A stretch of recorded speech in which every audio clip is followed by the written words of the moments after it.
Então, passo a palavra ao desembargador José Assir, que vai falar sobre política nacional das relações de consumo e dano moral.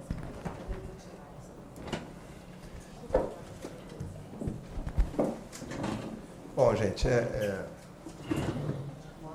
sou até suspeito, mas é um prazer eu estar aqui. Eu sou presidente do Fórum Permanente de Direito do Consumidor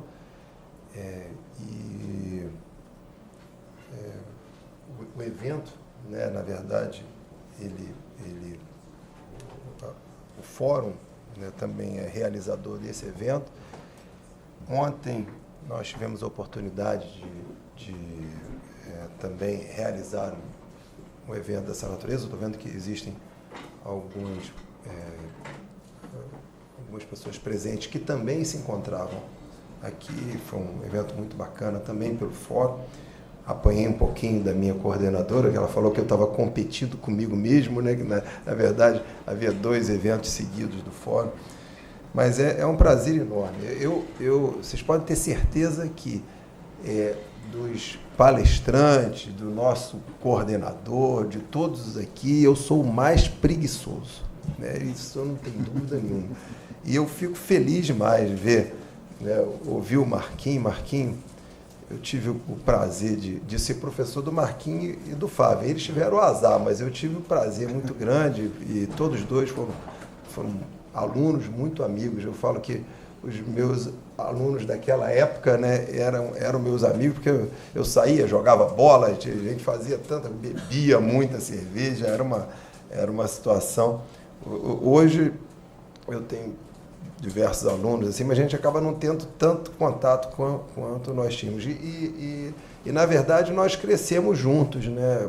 O Fabinho, o Marquinho, e ainda o Leone, né? Fizemos parte, o Guilherme, como colega lá na faculdade. Quantas vezes nós sentamos naquela sala dos professores para conversar. E eu acho muito legal. O Código Nova Cássio, né? Né? Pois é. 2002, nossa. Era uma coisa assim que ouvia muito bom, né? Então eu acho que se pudesse eu ficava aqui só ouvindo e estaria muito feliz. Ontem ouvi 2 palestras maravilhosas. Eu falo que eu sou preguiçoso por causa disso. Quando eu ouço, me dá um incentivo. Eu falo assim, nossa, eu tenho que voltar a escrever, eu tenho que voltar a participar. Mas assim, são tantas coisas que a gente inventa de fazer na vida, né, entre hobbies e atividades. Eu acho que hoje no tribunal, o tempo que eu procuro dedicar, hoje é impressionante como me consome, né? Eu tenho uma certa saudade dos meus 18 anos de juiz em Nova Iguaçu, né, eu durante 15 anos fui juiz criminal e falo isso abertamente, porque eu não sou cofre nem baú, então eu falo as coisas, inclusive em relação a mim, era uma questão de conveniência, né? Porque o juiz criminal de Nova Iguaçu, por incrível que pareça, eu tinha pauta para 20 dias, não tinha uma sentença para proferir, era tudo assim, e que me permitia uma liberdade maior. Eu estava falando com meu cunhado, na atividade como magistrado aqui desde que eu vim para a 12ª de órfãos, depois que eu fui subir para o tribunal, é impressionante. A gente tem trabalho para 24 horas por dia, 7 dias na semana. Se não fosse aquela situação em que a gente, a partir de um determinado horário, a gente começa a não entender o que está lendo, porque é um negócio... Eu falo assim, se me contratarem para cavar um buraco, eu acho que eu consigo cavar de 6 da manhã até 11 horas da noite, ainda que eu diminua o ritmo, ainda que eu alterne, descanse um pouquinho, mas é impressionante. A gente pega uma sequência de processos e aqui, com essa competência nossa, nós estamos lutando para mudar isso e criar uma especialização. Com essa competência, é uma coisa de maluco, né? A gente julga de tudo, questões administrativas e fiscais, das mais difíceis, as mais simples, a infância e juventude, a família.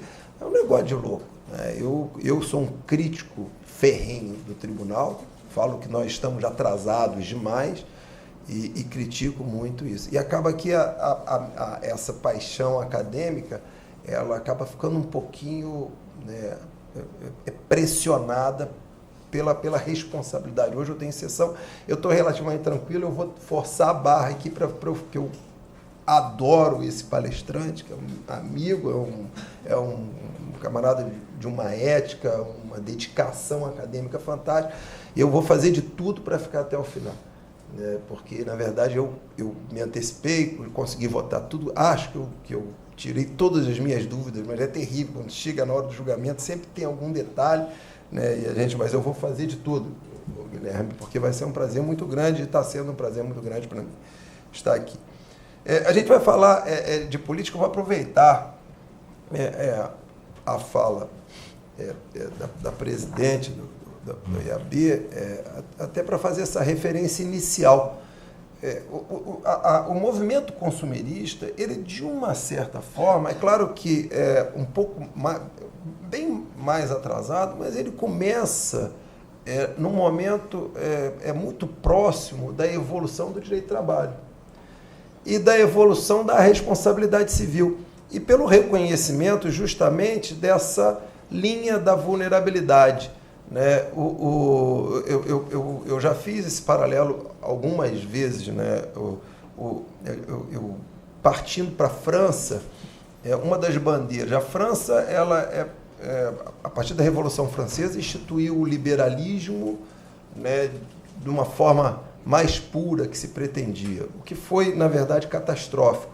Ainda que tivesse boa intenção, que eu não acredito em vários aspectos, mas a ideia era exatamente a do Estado mínimo, intervenção ínfima do Estado nas relações privadas, inclusive nas relações trabalhistas. Então, isso causou uma situação desesperadora, porque, veja, nós estamos aí na decorrência da Revolução Industrial, implementação dos maquinários nas fábricas e os trabalhadores, com uma pressão muito forte que os conduziu aos centros urbanos, exatamente em busca da atividade profissional, de trabalho, eles se viam numa situação difícil, porque eles negociavam os seus contratos com as fábricas de uma forma absolutamente livre. Quem conhece um pouquinho de história, observar os livros de história, vai ver aquelas famílias, desde crianças de 8 anos até os patriarcas da família, que trabalhavam nas fábricas, sujinhos de graxa. Tem várias fotos em livros de história.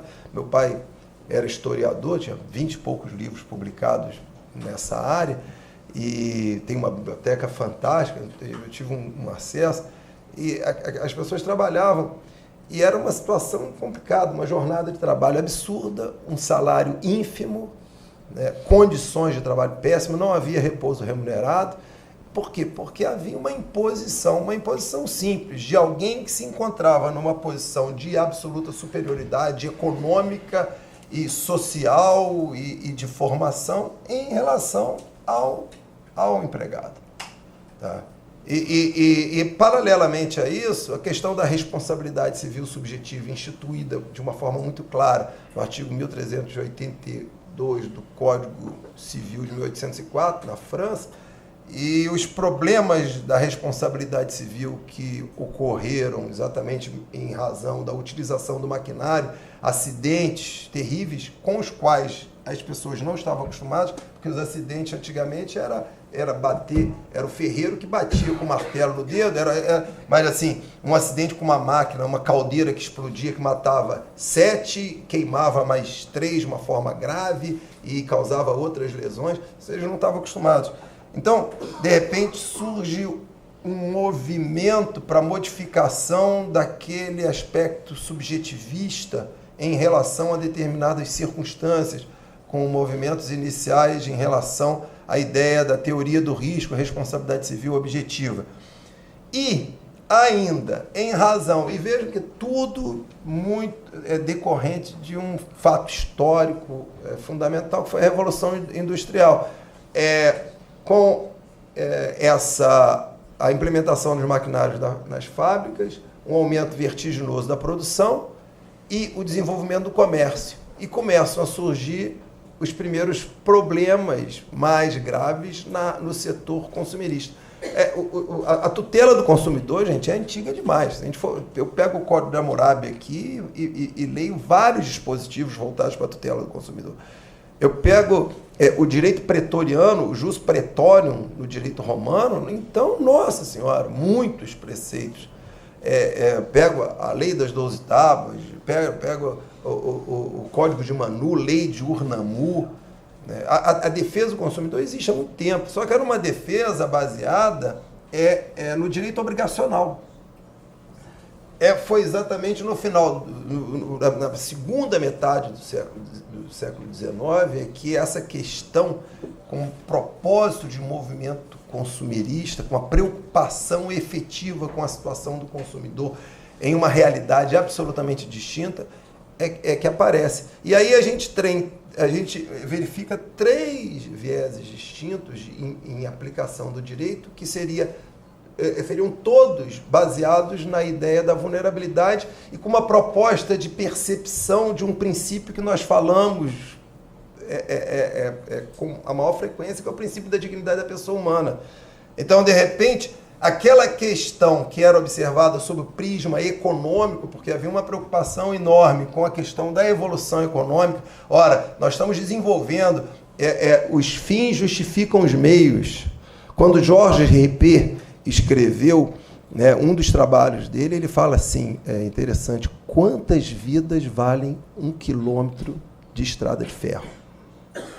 Quantas vidas valem 1 quilômetro de estrada de ferro? Então, de repente, eles começam a perceber que aquela postura era desumana. E aí surge, é claro, em primeiro plano, e aí ela está absolutamente correta, o direito do trabalho deu um passo à frente. Por razões óbvias, não há um direito mais social que o direito do trabalho. Não existe.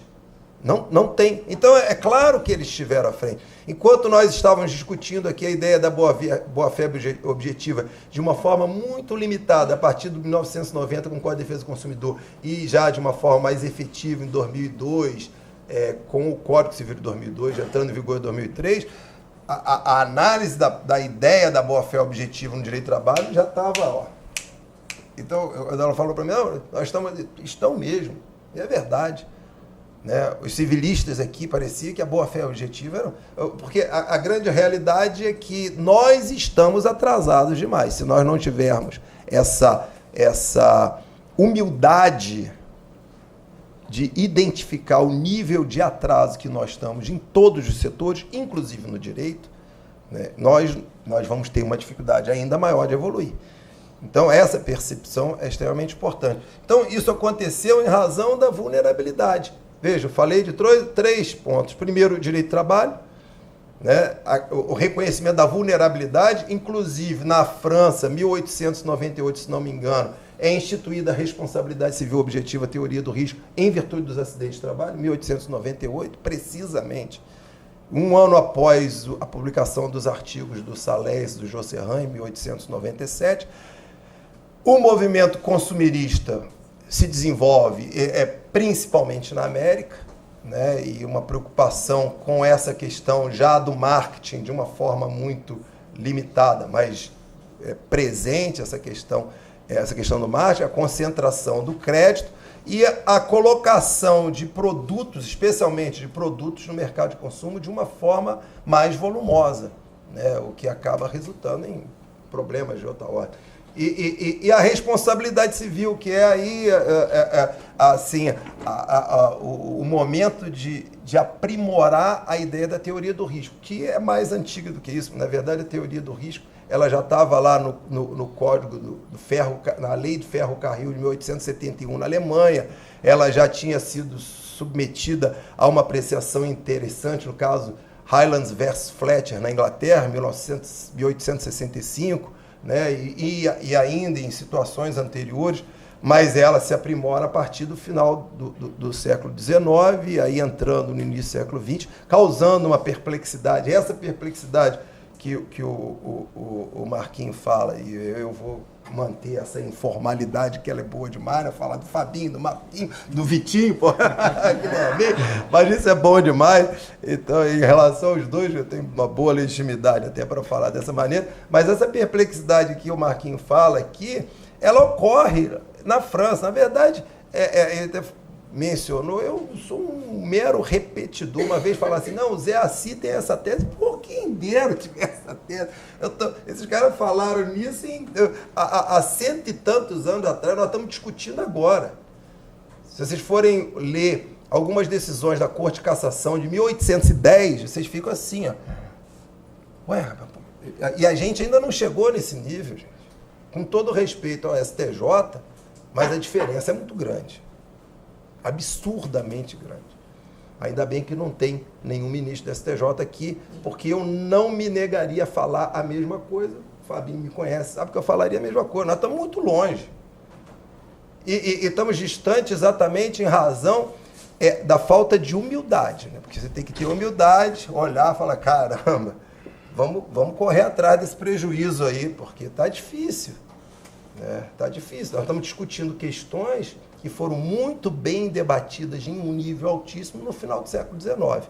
E aí é óbvio, o movimento consumerista vai para frente, existem vários, não vamos traçar uma linha histórica do movimento consumerista, mas nós chegamos aí a uma atuação do Ralph Nader nos Estados Unidos, ajuizando medidas contra a indústria automobilística americana, uma questão que chegou na Suprema Corte e deu ganho de causa a Ralph Nader, dentro da linha que o Marquinhos estava falando, impondo à indústria automobilística o estabelecimento de mecanismos e instrumentos indispensáveis à segurança do consumidor nos automóveis, sem custos para o consumidor. Então, até ele estava falando da questão do risco do desenvolvimento, que na verdade isso tem toda a relação com o desenvolvimento. Então, percebeu-se o seguinte, nós podemos minimizar os riscos. E essa é a grande missão do fornecedor em matéria de responsabilidade civil. O meu tema é um pouquinho mais amplo, mas enfim, permeia essa área também. Então, o que acontece? Depois... E aí a influência do Ralph Nader, em 1962, a mensagem do John Kennedy enfim, para o Congresso americano, preocupado com a questão consumerista.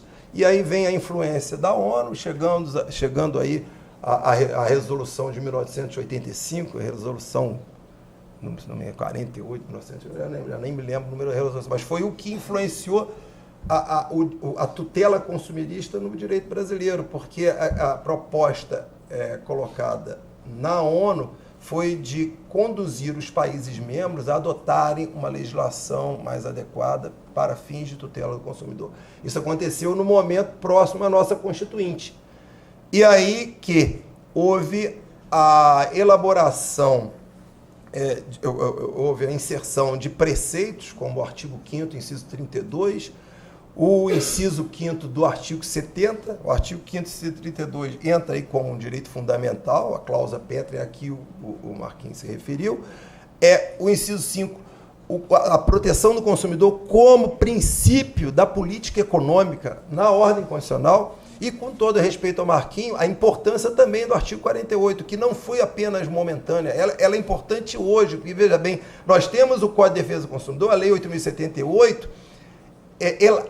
elaborada a partir de uma determinação constitucional.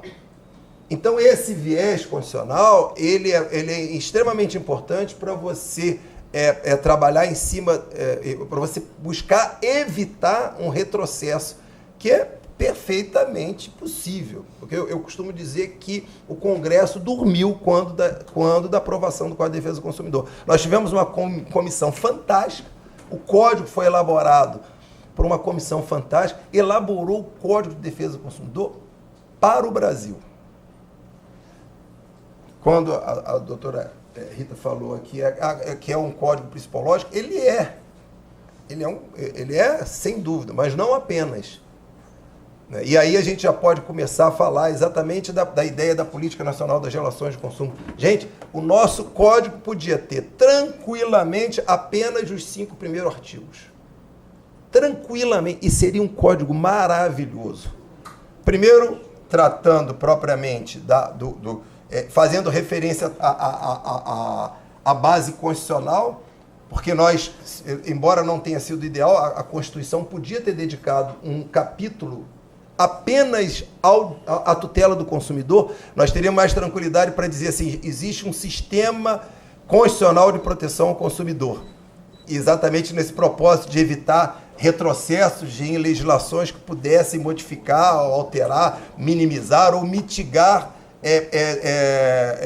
direitos e sistemas que estão instituídos no Código de Defesa do Consumidor. Então, aquele capítulo. Isso não aconteceu, mas essa sequência de artigos que eu mencionei, 5º inciso 32, inciso 5 do artigo 170, o artigo 48 do ato das Constituições, das disposições constitucionais transitórias, e além de outros preceitos, a reconhecimento da dignidade da pessoa humana, a reparação integral do dano e outros que são utilizados. Então nós temos uma base constitucional muito forte.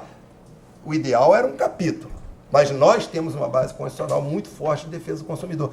E aí vem o código elaborado, eu falo, os 5 primeiros artigos seriam suficientes. O primeiro trata exatamente da apresentação do código, a referência à tutela constitucional. Segundo e terceiro trata da relação jurídica de consumo, que foi fantástico, tirou aquela proteção que era com base no direito obrigacional e criou uma relação jurídica de uma conotação muito mais ampla, tanto num polo quanto no outro, desde a noção de consumidor, desvinculou a ideia do consumidor do aspecto meramente contratual, né? Ao contrário, que era um absurdo, né? O camarada, a indústria colocava um produto no mercado de consumo e não tinha responsabilidade por causa do princípio da relatividade dos contratos, que era um negócio de maluco. Eu me lembro, eu dei aula nessa época, gente.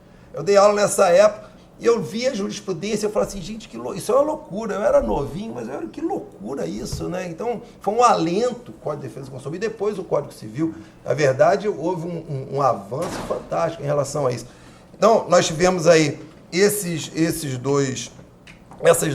essas referências, o artigo 2º tratando e depois vem o artigo 2º e 3º, depois vem o artigo 4º tratando da Política Nacional das Relações de Consumo.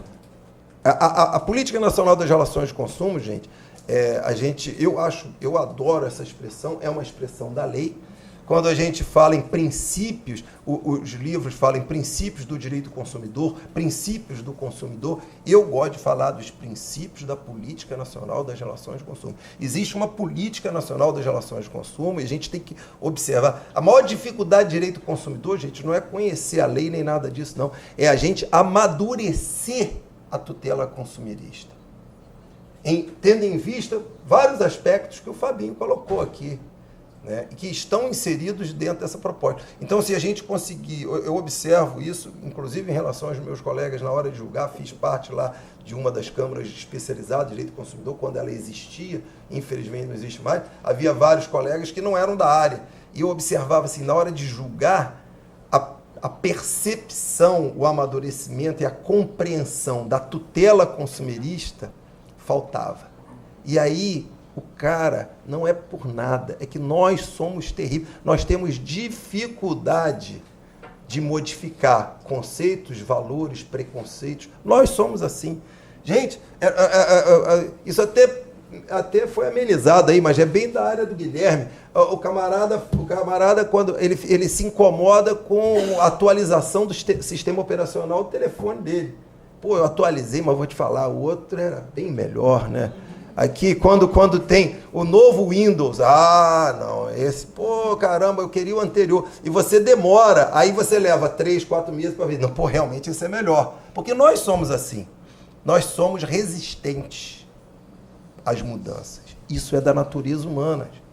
Então, por isso que quando houve da elaboração a comissão preparadíssima, ela não preparou o Código de Defesa do Consumidor com base nos 5 primeiros artigos apenas, porque ela sabia que não daria certo.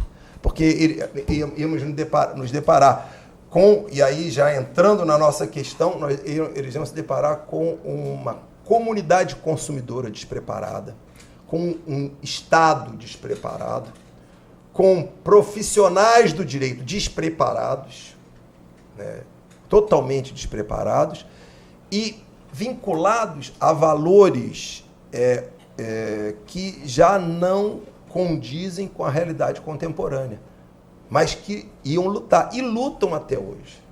Eu posso falar de um colega, eu não era desembargador ainda, ele é do meu concurso, já era desembargador, eu posso falar porque eu não vou declinar o nome, é meu amigo.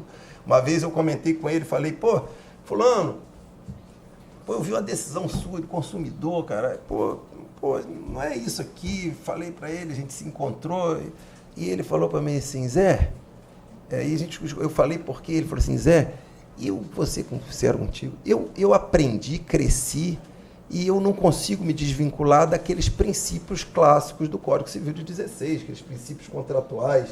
Aí eu falei, querido, então você não pode julgar consumidor. Quando chegar consumidor, eu me considero por motivo de foro íntimo, eu me considero, porque não dá, entendeu? Não dá.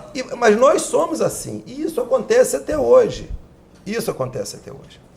Então, o que essa comissão fez? Ela não se limitou aos 5 artigos, ela foi muito além, ela especificou, ela repetiu, ela foi redundante, trataram mais uma vez e colocaram, se você olhar lá o artigo 51 das cláusulas abusivas, é impressionante a especificação de cada cláusula, e depois coloca uma cláusula genérica que engloba tudo aquilo que contrariar o sistema de proteção ao consumidor. Bastava essa, mas não adiantava, Patrícia, só essa não adiantava, tinha que especificar cada situaçãozinha. Por quê? Porque a jurisprudência dava respaldo àqueles absurdos. Então a comissão, ela algemou o juiz, porque o juiz era um inimigo dessa evolução, continua sendo, o judiciário continua sendo. Está evoluindo, óbvio, como disse meu amigo Guilherme Valdetaro, foi meu aluno também, ele falou outro dia para mim, Zé, a humanidade, ela evolui, mas lentamente, nós evoluímos lentamente, essa evolução. Então, eles foram e especificaram, e foram muito além, porque sabiam que apenas aquela linha psicológica, como a doutora mencionou aqui, não seria suficiente. A Política Nacional das Relações de Consumo traz aí 3 linhas. Primeiro, os objetivos da Política Nacional das Relações de Consumo. Quando o Fabinho fala aí da harmonização dos interesses, na verdade a ideia da harmonização dos interesses, ela já está lá no caput. Ela entra como um princípio da Política Nacional das Relações de Consumo, mas entra sim, como princípio, ela entra como objetivo da Política Nacional das Relações de Consumo. Porque se vocês lerem o artigo 4º, vocês vão ver que ela traz aqui a proposta da Política Nacional das Relações de Consumo é o equilíbrio da relação jurídica de consumo. Como é que você equilibra a relação jurídica de consumo? Reconhecendo a vulnerabilidade do consumidor e estabelecendo prerrogativas, direitos, uma qualificação jurídica em favor do consumidor. Então você tem uma vulnerabilidade econômica, fática, técnica, estrutural do consumidor, mas você tem um fortalecimento jurídico do consumidor em detrimento. E qual é a ideia desse fortalecimento? É atribuir ao consumidor um poder absurdo para destruir o fornecedor? Óbvio que não, nós estaríamos destruindo tudo isso que a gente está querendo defender. Nós queremos melhorar, nós queremos evoluir economicamente, mas não em detrimento do interesse social, não em detrimento da dignidade da pessoa humana, não em detrimento da evolução tecnológica, científica, positiva, desde que ela ocorra de forma responsável, óbvio. E aí que entra no debate que a análise da questão do risco do desenvolvimento deve ser feita com uma cautela muito grande, entendeu? Então, mas a exigência do padrão de responsabilidade é extremamente importante. Então, quando você estabelece essa linha de vulnerabilidade, você busca o quê? O equilíbrio de forças, a harmonização dos interesses, tá? E aí a gente passa por vários princípios. Eu não vou entrar aqui no princípio da vulnerabilidade, que a gente já sabe, vocês conhecem, mas já dando uma palhinha na questão da harmonização dos interesses, até que o Fábio me pede. Então, a gente está atrás exatamente desse equilíbrio. Mas aí existe um aspecto que é extremamente importante, aí que entra propriamente o âmago da minha ideia e a mensagem que eu pretendo passar para vocês. A gente tem, ainda dentro dessas linhas principológicas do artigo 4º, nós temos, em primeiro lugar, a ação governamental.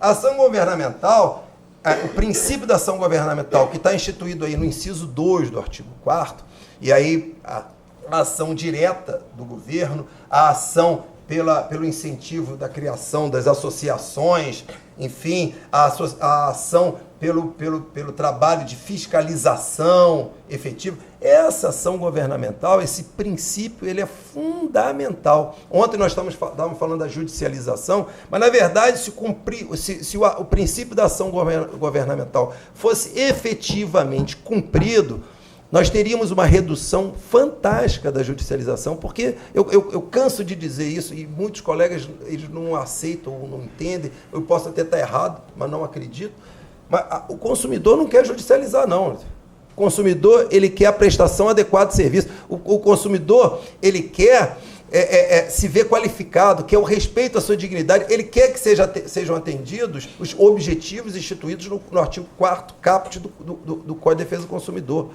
Ele não está interessado. E os que justificam, mas porque o consumidor é malandro. Que consumidor é malandro? Existe um percentualzinho, indústria do dano moral. Que indústria do dano moral? O consumidor não tem nem tempo para isso, gente. Eu não tenho. Eu teve uma época que eu judicializava. Olha, imagina, se eu fujo, uma vez eu estava julgando lá e um colega falou assim, pai, esse processo, eu já fiz a pesquisa aí, esse consumidor tem 2 outras ações aqui, uma contra quem e outra coisa. Meu amigo, essa é a terceira só? Porque eu vou te falar, se eu fosse judicializar tudo de errado que acontece comigo em matéria consumerista, eu ajuizava no mínimo, por baixo, 5 ações por mês. 5. Você imagina o consumidor carente. Você imagina, não estou falando do carente, eu sou da área jurídica. Você imagina, eu tenho um amigo meu que é veterinário, ele falou uma vez para mim assim, Zé, nunca mais eu entro com uma ação. Na vida. Pode acontecer o que quiser, tudo pode acontecer. Nunca mais na vida eu entro com uma ação. Eu me recuso. Podem cortar minha luz, eu não entro com ação, eu perco meu... Eu não entro. Eu não entro. Deus me livre, eu quero na sua amizade, né? E, enfim, na nossa identificação com a parte de veterinária que eu gosto de animal, enfim, mas aqui, ó, a ação eu não entro. Eu tenho meu sítiozinho lá, fica numa comunidade. Eu conheço todo mundo me conhece. Eu vejo os caras, aí tem problema de falta de luz, problema disso, problema daquilo. É ínfimo o percentual de quem ajuiza a ação. Ínfimo. E eu ainda tento ajudar politicamente, de vez em quando corrigir algumas coisas, pedir ajuda, mas é porque é um povo sofrido, gente. Aí vai falar que não. E esse pessoal malicioso, consumidor terrível, né? A má fé, terrível. Gente, pelo amor de Deus, né? Que isso, cara? Que isso? Não é que não existe, é claro que tem um ou outro malandro. Vou buscar isso aqui, mas nós estamos muito distantes disso. Muito distantes.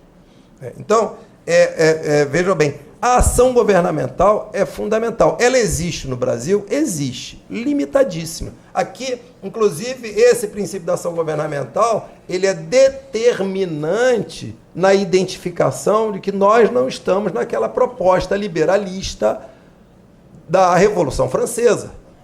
Na verdade, é o oposto. Aqui é uma preocupação, inclusive no CAP. O código é Código de Proteção e Defesa do Consumidor. Parece estranho, mas 500 vezes eu falei isso no meu julgamento. Falei, meu amigo, o Código é de Proteção e Defesa do Consumidor. Se houver dificuldade, você tem que interpretar o contrato mais favorável ao consumidor. Você tem que reconhecer a vulnerabilidade do consumidor. Se você não fizer isso, se você vier com uma visão publicista para julgar questões consumeristas, ou se você vier com uma visão empresarial, né, não é isso.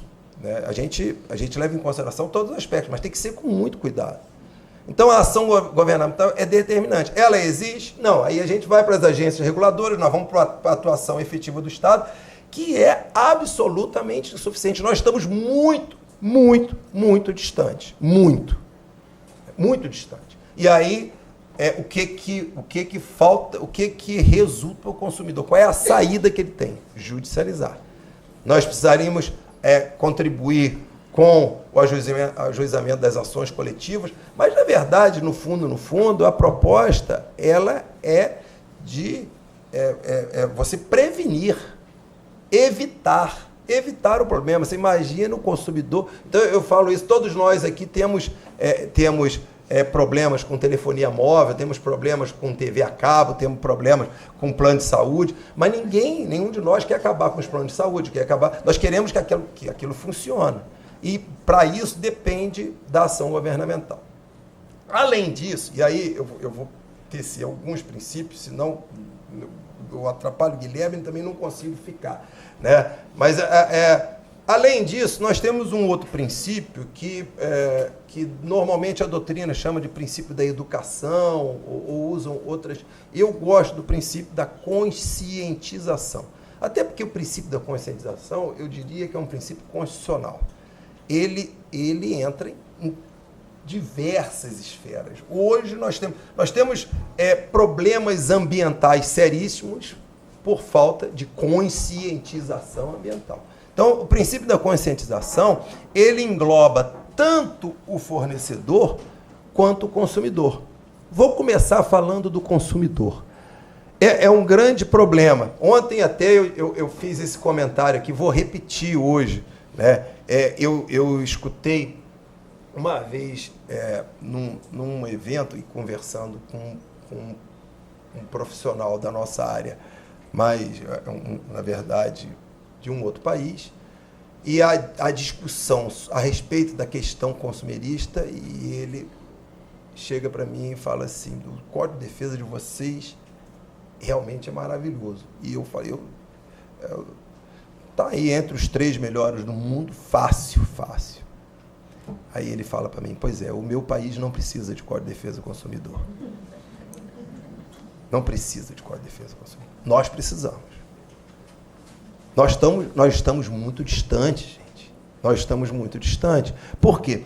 Porque nós não temos uma comunidade consumidora consciente. Isso não existe. O nível de consciência... Nós estamos aqui com um seleto grupo na linha cultural, intelectual, social. Nós estamos aqui. E mesmo se nós nos colocarmos dentro dessas restrições, se analisarmos aqui, nós não temos esse padrão de consciência. Não temos. Nós não temos a nossa educação formada. Eu costumo dizer que nós somos mal educados. Eu falo isso lá quando eu falo da responsabilidade civil em acidente de trânsito. Eu falo como nós dirigimos mal. Eu comparo com a minha esposa. Eu falo para ela assim: você é muito melhor motorista que eu e muito pior motorista que eu, né? Péssima motorista. Ela é ótima porque ela é ágil, rápida, estaciona mais rápido que eu. Ela é precisa. Se tiver que chegar a um lugar antes, ela vai chegar 2 horas antes de mim. Só que eu falo, só que você tem uma direção que não é a direção contemporânea. Nós somos mal educados. Sabe por quê? Porque nós fazemos valer os nossos interesses pessoais em detrimento dos interesses dos outros. Eu vim atrasado aqui para a palestra, eu tinha que parar para pensar e fazer: calma, o Fabinho está te esperando. O trânsito está ruim, porque o nosso normal é cortar. O nosso normal é uma pessoa está atravessando, você não para o carro, você diminui. O melhor lugar para dirigir nos Estados Unidos, eu adoro dirigir nos Estados Unidos, o nível de educação, né? Você chega no entroncamento, não tem pare, não tem siga, não. O cara que chegou primeiro, ele passa primeiro, o que chegou segundo, passa segundo, terceiro, vai você observar. E outra coisa, se você mandar o outro passar e não for a vez dele, ele não passa de jeito nenhum. Se você chegar ali no Walmart, como eu estou ali no estacionamento, procurando estacionamento, uma pessoa atravessa a rua e eu deixo o carro andando. O cara para Eu, para parar, eu tenho que pensar. Gente, quando a gente tem que pensar e raciocinar para fazer a coisa certa, é porque nós não somos educados.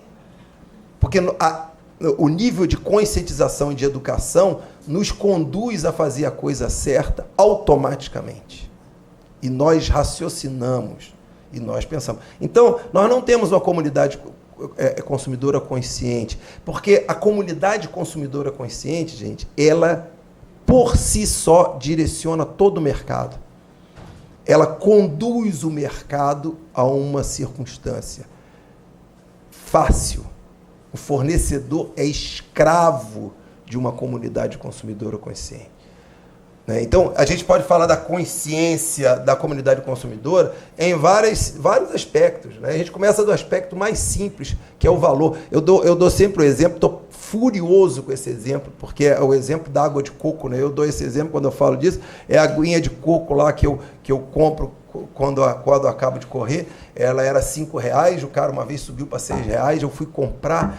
Aí mas subiu para R$6. E aí eu falei, eu só tenho 5. Aí, não, me dá os 5, depois você me dá 1. Aí eu não quero, não. Aí eu tive que pensar. Porque se eu fosse consciente, eu não tinha pensado, não. Não quero. Eu já teria nem perguntado. Aí eu saí. Não comprei. Eu estava explicando para minha filha agora está com 13 na época, eu falei para ela, tinha 10 anos de idade, explicando isso para ela, gostou da... Aí eu falei... Aí, 2 dias depois, voltou para 5. 2 dias depois. Um pequeno núcleo da comunidade consumidora que atua naquele setor ali teve um comportamento semelhante ao meu. E aquilo voltou para R$5. Tempos depois, voltou para 6. E no dia seguinte, voltou para 5. Agora, eles resolveram, no inverno, chegando no inverno, colocar 6 de novo. Eu achei loucura. Eu não bebo água de coco já e proibi minha esposa. Não, porque senão vai comprometer minha legitimidade. Eu louco para beber água de coco depois da corrida, e tudo mais, louco, mas não vai comprometer. Então, uma comunidade consumidora consciente, gente, não permite isso. Só que aqui nós estamos falando de um detalhe pequeno. Uma comunidade consumidora consciente, gente, não compra roupa feita à base de trabalho escravo em outro lugar. Ela não compra objetos, por mais maravilhosos que sejam produzidos em detrimento da questão ambiental, em detrimento de preservação da flora, da fauna. Uma comunidade consumidora, ela não admite determinados desvios éticos, e isso é automático, gente. Então, eles não... E não adianta. Então, uma vez nós tivemos lá uma questão, na Câmara de Consumidor, uma questão importante relacionada a um banco internacional, que era um troço absurdo. Eu não estava votando, eu me meti porque eu não aguentei, né? E o relator, falei, gente, a questão desse valor que vocês estão dando, era um troço tão absurdo. E eu falei, eu quero ver esse banco fazer isso no Canadá. Eu quero ver ele fazendo nos Estados Unidos, quero ver ele fazendo na Alemanha. Aí ele toma um pau do governo, ele toma um pau da comunidade consumidora, mas é muito forte, mas não faz nunca, jamais eles fariam isso. Então, veja bem, se nós temos uma ação governamental pífia, se nós temos uma comunidade consumidora que não tem um padrão de consciência, está muito distante do padrão de consciência, né, resta a proteção do consumidor por parte do judiciário. Então, nós temos um alto nível de judicialização, né, porque aí os problemas surgem, os abusos são frequentes, e a mesma coisa eu digo, o princípio da conscientização também tem que atingir o fornecedor. Ali tem uma previsão expressa, no inciso 4, daqui, artigo 5º, deixa eu voltar para o 4º aqui. Aqui, no inciso 4. Educação e informação de fornecedores e consumidores quanto aos seus direitos e deveres com vista à melhoria do mercado de consumo. Incentiva a criação pelos fornecedores de meios eficientes de controle de qualidade e segurança de produtos e serviços, assim como de mecanismos alternativos de solução de conflitos de consumo. Princípio da conscientização, que há de ser aplicado também ao fornecedor. Gente, veja bem, em ordem, o primeiro a se preocupar com a qualidade do produto, do serviço a ser colocado no mercado de consumo, tinha que ser o fornecedor. Porque o mercado ele deve ser conquistado pela eficiência, pela competência, pela qualidade. Isso é fundamental. Só que no Brasil isso não acontece. Aqueles que trabalham dessa forma, né, normalmente obtêm êxito. Você vê, poxa, isso aqui... Só que o preço acaba ganhando. O nível muito alto, o preço dispara, né, porque ele está muito acima dos outros. Isso em relação a tudo. E o fornecedor, infelizmente, não age de uma forma geral, não age dessa forma. Ele deveria agir. E a solução dos conflitos, isso aqui é fundamental e entra exatamente na teoria do desvio produtivo do consumidor, que está aqui, gente. Isso é coisa... Assim, isso é uma coisa que, infelizmente, quem está na área consumirista, quem já está tratando disso há muito tempo. O consumidor não tem acoplado a sua personalidade jurídica um departamento jurídico, um departamento contábil, não. Você já pensou que seria uma maravilha, né? Eu tive um problema jurídico, espera aí que eu vou botar para o meu setor de departamento jurídico, setor resolve aí, que eu vou continuar indo à praia, curtindo, tomando uma cerveja e trabalhando, e você resolve. Mas não é não. Nós precisamos resolver os nossos problemas. Isso desgasta. É complicado. Então, veja, se o fornecedor se o fornecedor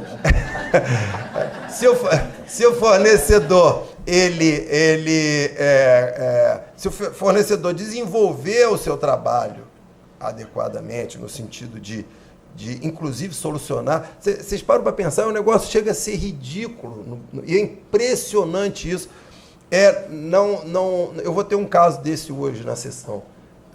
O camarada, ele não celebrou o contrato, ele não tem nenhuma relação jurídica com aquela entidade, o nome dele está nos cadastros restritivos de crédito, por um negócio que ele não participou. Gente, como é que isso era para ser solucionado? O consumidor entra em contato com a entidade, seja bancária, seja lá a natureza da entidade, entra em contato, olha, parece ter um problema aí, porque eu estou com o meu nome aqui, eu fui fazer uma compra, alguma coisa, identifiquei, existe uma restrição, mas eu não tenho nenhum contrato com vocês. Qual deveria ser a reação do preposto da entidade empresária? Pelo amor de Deus, teria... Não antecipa o voto não, pode estar o advogado. Teria, mas não estou... Teria como dar um pulinho aqui, teria como vir aqui, teria como resolver isso. Vamos resolver. Ih, rapaz, é verdade, pelo amor de Deus, providencia a baixa imediata. Gente, não haveria dano moral. Não há o que se falar em dano moral. É um caso emblemático que eu participei do julgamento, foi um assalto a uns meninos num shopping de luxo aqui no Rio de Janeiro. Eles estavam na fila do cinema e foram assaltados. Levaram do menino R$50 e um iPhone 5S, se não me engano, que era o melhor iPhone da época. Aí o menino entrou em contato com familiares foram lá e fizeram um registro de ocorrência e foram na administração, fizeram um registro de ocorrência na administração. No dia seguinte, antes das 10 horas da manhã, os pais receberam um telefonema para eles darem um pulinho no shopping, que eles queriam. Aí eles foram até o shopping, chegaram lá, o shopping já estava com um celular 5S, novo, na caixa, e os R$50. Estamos aqui. Esses familiares ajuizaram uma ação pleiteando dano moral. E o juiz deu. O relator ele levou o valor porque eu fiquei vencido, para variar. Então, e aí havia o recurso tanto do shopping quanto havia o recurso né? Eles queriam majorar o dano moral.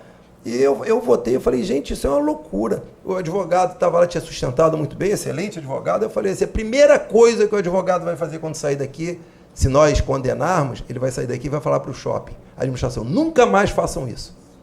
Próxima vez, Gente, nós estamos trabalhando contra nós mesmos, nós estamos estimulando a judicialização, porque quando o consumidor... e aí é que entra no padrão de equilíbrio, quando o consumidor age dessa forma, ele não pode ter chance nenhuma. E aí a gente entra na questão do dano moral, porque até para eu abreviar, o Fabinho já está me impressionando, deu 3 chutes aqui embaixo já. É uma questão, a gente tem que olhar isso com um cuidado muito grande. Por quê? Porque existe um enfoque, e eu me lembro, nesse julgamento, o relator, que é muito meu amigo, chega para mim, então você está dizendo que não houve dano moral, não houve lesão à direito da personalidade. Gente, primeiro que O dano moral, e aí as pessoas têm que entender, eu acho, e é o que eu defendo, tem que amadurecer a questão do dano moral. Dano moral em matéria consumerista é diferente do dano moral em responsabilidade civil do Estado. Se você não tratar de forma diferente, e essa padronização, o que é dano moral? Lesão a direito da personalidade. Se você se vincular hoje nós temos uma influência forte da Common Law. No que interessa, a Common Law tem um monte de coisa horrível e tem um monte de coisa boa. Nós estamos numa realidade globalizada, nós temos que aproveitar. Isso já foi aproveitado e está sendo aproveitado. Muito.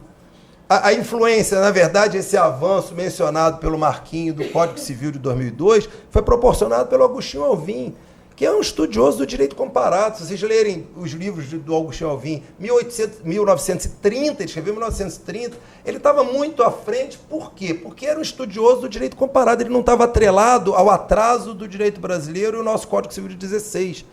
O mesmo a gente fala do Aguiar Dias em responsabilidade civil, Alvino Lima e outros, eram ícones da década de 30 que estão mais atualizados do que hoje em dia. Mas por quê? Porque eles eram estudiosos de direito comparado. O trabalho do Aguiar Dias você pode comparar ao tratado do Savatier de responsabilidade civil, fácil, entendeu? Não, sabe? Então, isso é importante. O Agostinho Alvim era um cara super à frente, por isso que ele foi o responsável pela parte do direito das obrigações, de elaboração do nosso Código Civil na parte do direito das obrigações. Né? Por isso nós tivemos...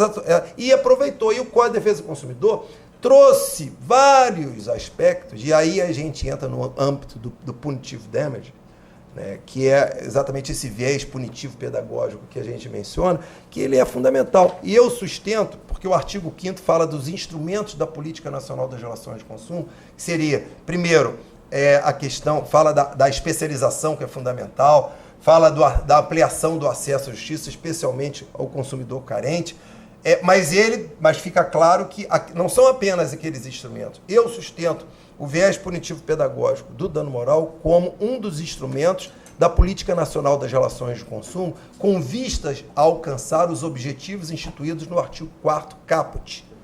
Tá? Por quê? Porque é hoje o que nós temos, hoje, essa é a realidade que nós vivenciamos. E se o nosso judiciário não perceber isso, não é... existe uma questão, o louco completamente... Gente, louco completamente sem causa é coisa do passado.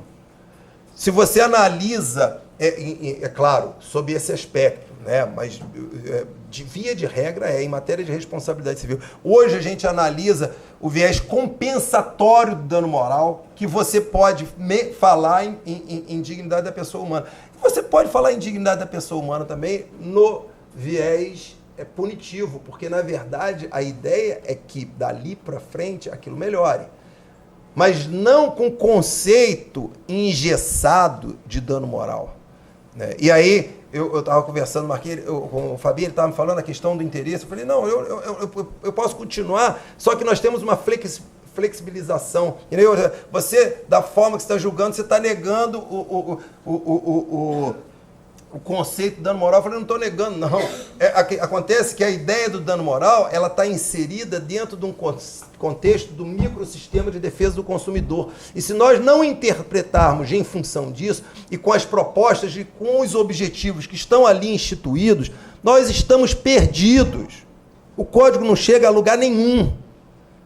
A lugar nenhum. Então, existe uma proposta. Nós queremos que o fornecedor, ele assuma um padrão de qualidade que a lei lhe impõe, sem comprometer os avanços econômicos. Nós não estamos naquela ideia, né, de excluir. É importante o avanço econômico, o crescimento é extremamente importante, mas em atendimento à dignidade da pessoa humana, à dignidade do consumidor, em atendimento ao interesse social, o que não acontecia em decorrência da Revolução Francesa, o que não aconteceu.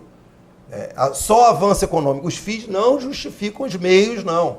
Nós estamos numa outra realidade. Então, nós não podemos atribuir ao consumidor superpoderes, mas nós devemos reconhecer a situação do consumidor em prol de uma imposição a um comportamento mais adequado, ético e qualificado por parte do fornecedor.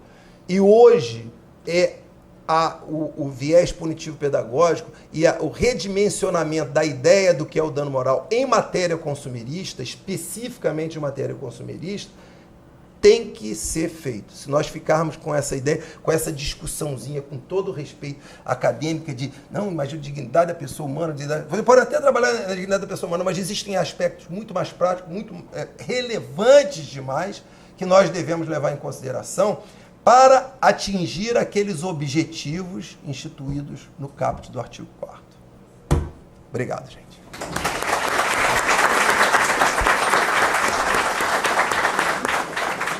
Eu vou fazer só uma provocação ao desembargador José Acir, que é a seguinte. O arbitramento do dano moral segue critérios que foram praticamente pacificados na teoria da doutrina da jurisprudência. Então, desestimular a reiteração do ilícito é um e evitar o enriquecimento sem causa é outro. Quando você tem um ofensor com alto poder aquisitivo, esses requisitos eles vão se concretizar nunca. Porque não tem como punir efetivamente, desestimular efetivamente e não gerar um enriquecimento sem causa. Minha pergunta é, há uma linha doutrinária contemporânea que defende a despatrimonialização do dano moral, ou seja, a lesão à dignidade da pessoa humana só é respondida com dinheiro. O senhor é a favor de adotar medidas não patrimoniais para uma lesão não patrimonial? Por exemplo, condenar o ofensor a se retratar num jornal de grande circulação, que vai gerar um custo muito maior do que os valores baixos de dano moral que a gente assiste. O senhor viu como uma solução? Não. Eu não gosto da ideia, na verdade, né? Primeiro porque ela fere alguns direitos individuais, né? E segundo, que eu acho que a questão patrimonial, a questão da indenização, existe uma preocupação, gente, e essa preocupação é de uma visão clássica, com todo respeito, ultrapassada. Não podemos comprometer a segurança jurídica. A segurança jurídica é importante, gente, mas segurança jurídica em detrimento dos direitos de outras pessoas, que a ideia da segurança jurídica sempre foi assim, princípio do pacta sunt servanda, a relatividade dos contratos, e restrição, e a ideia da autonomia da vontade, elas, na verdade, foram sustentadas com base na ideia da segurança jurídica. Mas essa segurança jurídica, gente, ela só serviu para atingir o direito dos vulneráveis. Então, não é uma questão de segurança. Você tem aí um aspecto de sanção e a não vinculação a essa questão do completamente sem causa. Eu coloco totalmente de lado. O aspecto hoje contemporâneo, ele repudia essa restrição do completamente sem causa totalmente. E mais, o valor indenizatório, ele deve ser progressivo, observando comportamentos comportamentos por parte, no caso específico aí, do fornecedor, a reiteração, a reincidência, gravidade de culpa, porque veja bem, a gravidade da culpa, ela não tem nada a ver com a caracterização da responsabilidade, mas ela tem muito a ver com o arbitramento do valor indenizatório no viés punitivo. Então a responsabilidade é objetiva, nós não analisamos culpa, mas nós temos uma vinculação muito forte com a questão da gradação da culpa. Se a conduta é dolosa, mais grave ainda, o que significa dizer que você precisa ser mais contundente para que aquele fornecedor perceba que ele não pode continuar. Hoje, por que o preposto não fala assim para a pessoa? Não, pelo amor de Deus, peraí, vamos resolver. Porque aquele preposto não é bem preparado. E ser bem preparado custa dinheiro, porque um preposto bem preparado custa mais caro. Você tem que preparar ele e o salário dele aumenta. Mas esse investimento tem que haver. Hoje, os fornecedores muitas vezes fazem a análise básica, gráfica, né? Quanto que nós gastamos de indenização de dano moral esse ano? X. Quanto nós gastaríamos se nós fizéssemos, montássemos uma estrutura e dessemos atendimento adequado? 455X, ou 32X, ou 25X. Ele não vai fazer isso nunca. Nunca.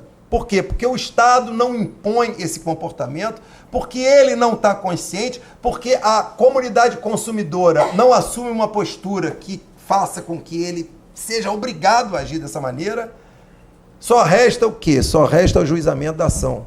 Então, essa é a realidade atual. Tomara que daqui a alguns anos, muitos, porque está difícil esse amadurecimento, que isso seja modificado. Mas o que nós temos hoje é isso. Então, eu sou contra essas medidas. A preocupação com o consumidor. Se há um comportamento reiterado, os valores têm que, ainda que sejam aumentados gradativamente, mas os magistrados precisam ter essa posição, precisam ter esse comportamento e gradativamente eles devem aumentar o valor e até que o fornecedor perceba, opa, eu preciso me adequar, entendeu? Então eu não gosto dessas saídas alternativas, enfim. E a preocupação, vamos criar um fundo. Que fundo, gente? Quem sofreu dano foi o consumidor, indeniza o consumidor. E daí? Indeniza ele, entendeu? Não precisamos chegar a valores exacerbados como os americanos, porque nós não estamos nessa realidade de dar 4 milhões de dólares porque a porta da BMW que ele comprou foi reaproveitada. Né? Não, aí o BMW custou 60 mil. Nós não precisamos chegar nesse patamar, mas temos que estabelecer valores fortes, inclusive no dano moral. Eu estava contando aqui a aplicação numa ação civil pública, os colegas eles falaram, não, mas não ficou comprovado o dano. Eu falei, meu amigo, o dano é comprovado na ação coletiva, o dano é comprovado na liquidação de sentença, não é aqui. Não vai ser comprovado nunca. Né? Então há necessidade de um padrão melhor de compreensão e de amadurecimento da questão consumerista. Nós estamos muito distantes.